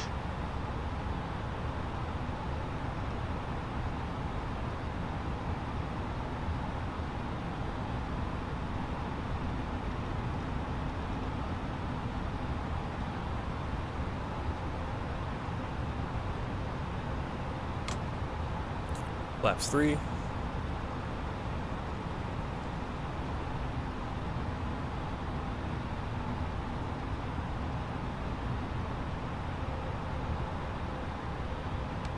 SKYSURFER 706, established on localizer.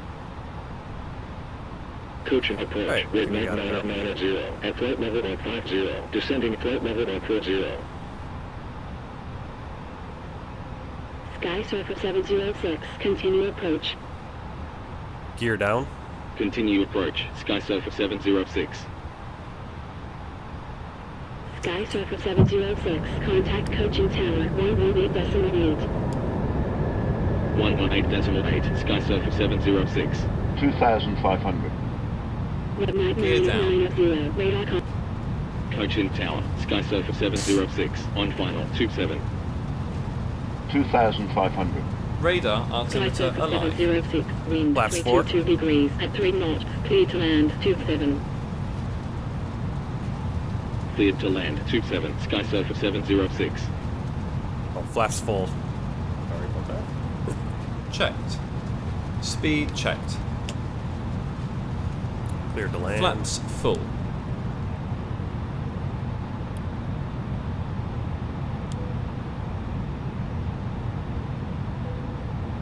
Landing checklist. Cabin crew. Advised. Auto thrust. Speed. Auto brake. Medium. ECAM memo. Landing no blue. Landing checklist complete.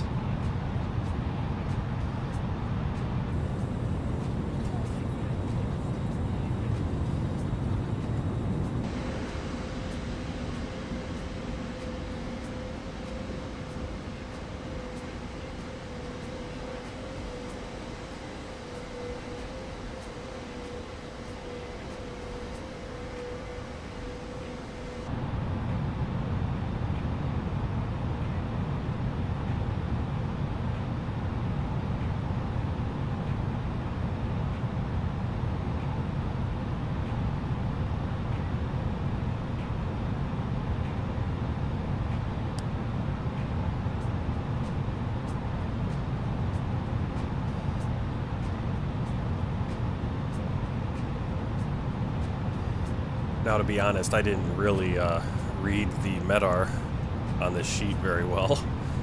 IFR conditions, 25 degrees Celsius, light thunderstorms and rain, obviously. But we're gonna land. Probably wouldn't land in this in real life. 1,000. Depending on how Approaching. it's going. 27.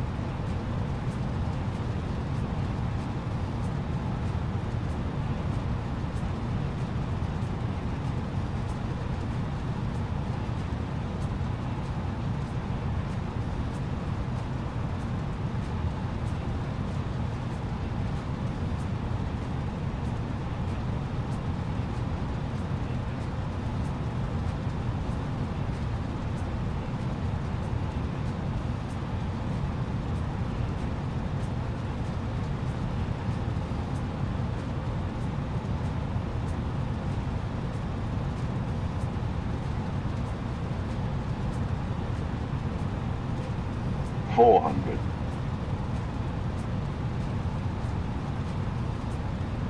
$100 above.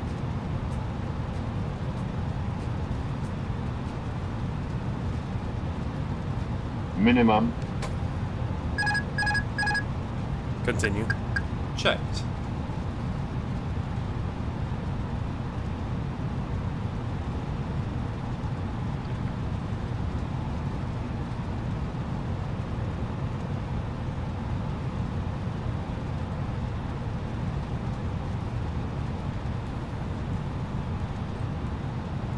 $50, $40, $30, $20, retard. 5. SKYSURFER 706, when vacated contact ground 121.75. Spoilers. No reverse. Engine 1 When and vacated 2. contact ground 121.75. Decel. SKYSURFER 706. 70 knots. Those auto brakes are good. I don't even need the reversers.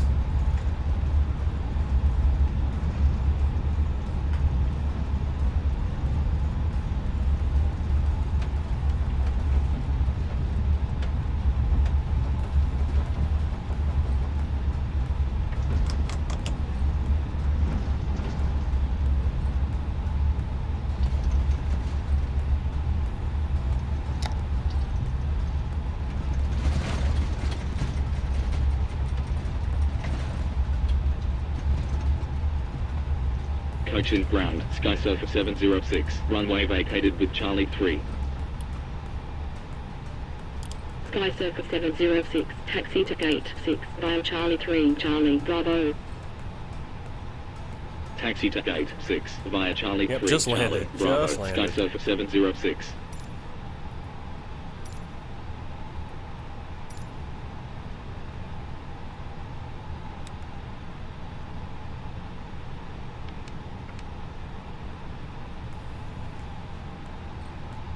After landing checklist. Flaps. Retracted. Spoilers. Disarmed. APU. Start. Radar. Off. Predictive wind shear system. Off. After landing checklist complete. Yeah, it was a fast flight. I mean, still 9 o'clock here, but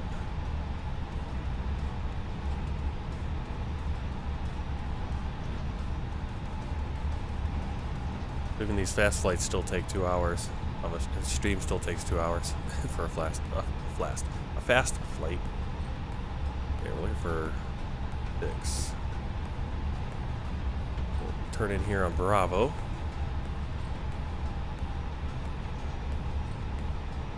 Yeah, well, the co-pilot, that's the A20N. Animated co-pilot. Well, I think that's FS Crew.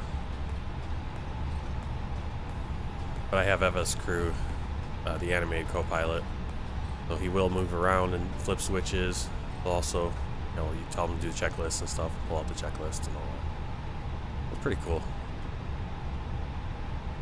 Right here is in front of us is Gate 6. Beautiful freeware rendition of this airport. Looks good to me.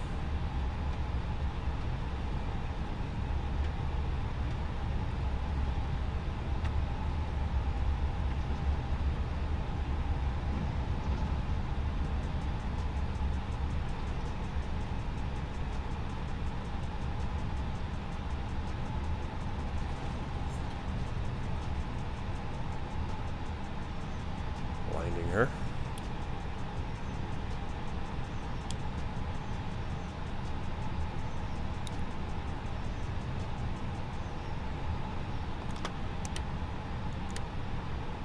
Yeah, I just hit that button and heat it. Alright, so we got taxi lights off, anti-ice off, AP bleed on, timer stopped, engine master switches off. See if I can actually get the ground power unit to show up. Deboarding requested.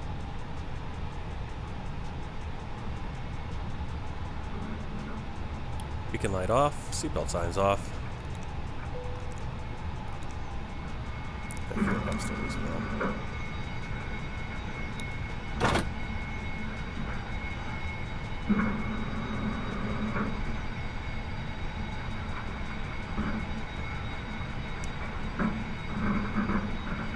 Parking checklist. APU bleed. On. Engines. Off. Seat belts. Off. Exterior lights. Nav and logo on. Passengers. Fuel deboarding pumps. started. Off. Are you sure about that? Okay, fine. Parking brake and chocks. On and in. Parking checklist complete. Consider heavy rain. Okay.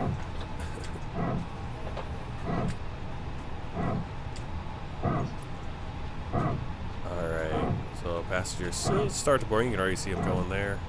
Why didn't the gate come up? Well, that's annoying. I heard the gate moving and then it didn't come up. What did you do?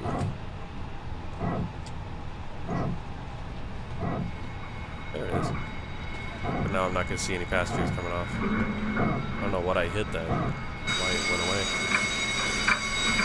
Still no power card either.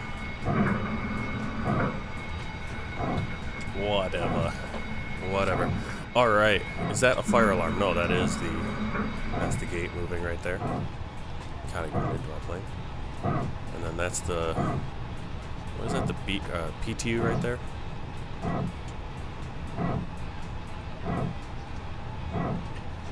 Not sure how you get that to stop.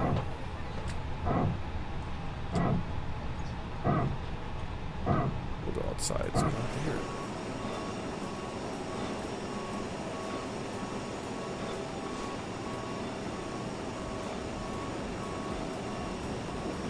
Okay, everyone's parked to our parked this way. We'll get a shot over here. Right? Let's take a look at Volanta, check out the flight.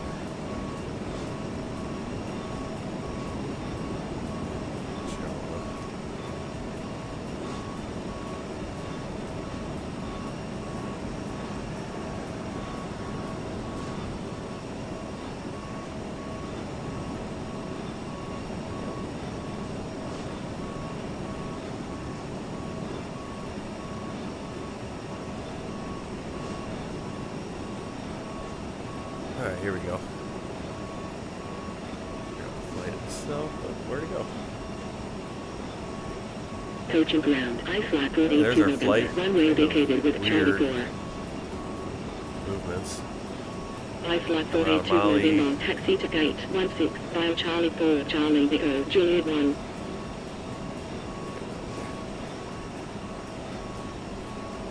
Yeah, we should have come in to that point To deboard crew. and actually gone this way, I think. You can see how we got close to those mountains.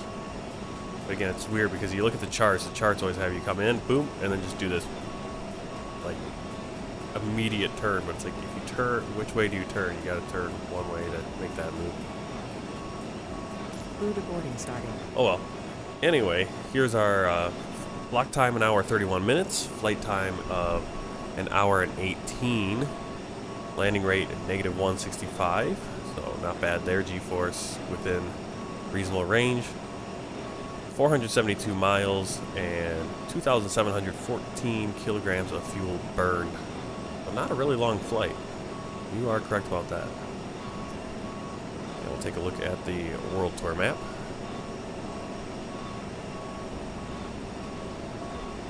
Everywhere we've been on this world tour so far, and obviously we are in India, right around there. We're gonna be flying back down to Sri Lanka next flight, and then from Sri Lanka we'll fly up to Karachi, Pakistan, and make our way into Central Asia here, Pilots to boarding starting.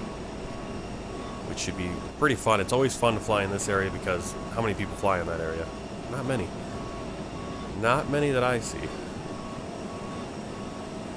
Of course, you got the beautiful lineup of planes here right now.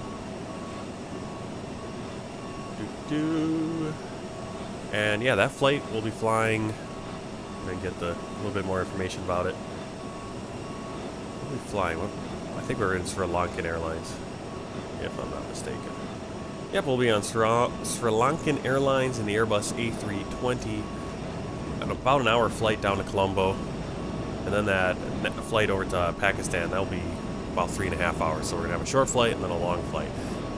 That flight will be on Monday. No, not Monday. Tomorrow's Monday. Tuesday, 7 o'clock, 1 o'clock p.m. Universal Time.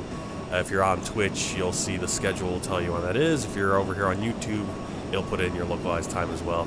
If you haven't already, hit subscribe over here. If you're on Twitch, hit the follow button. Really love it if you subscribed over there too. Give the video a like, all that good stuff, and I will see you on Tuesday morning. And until then, happy flying and take care.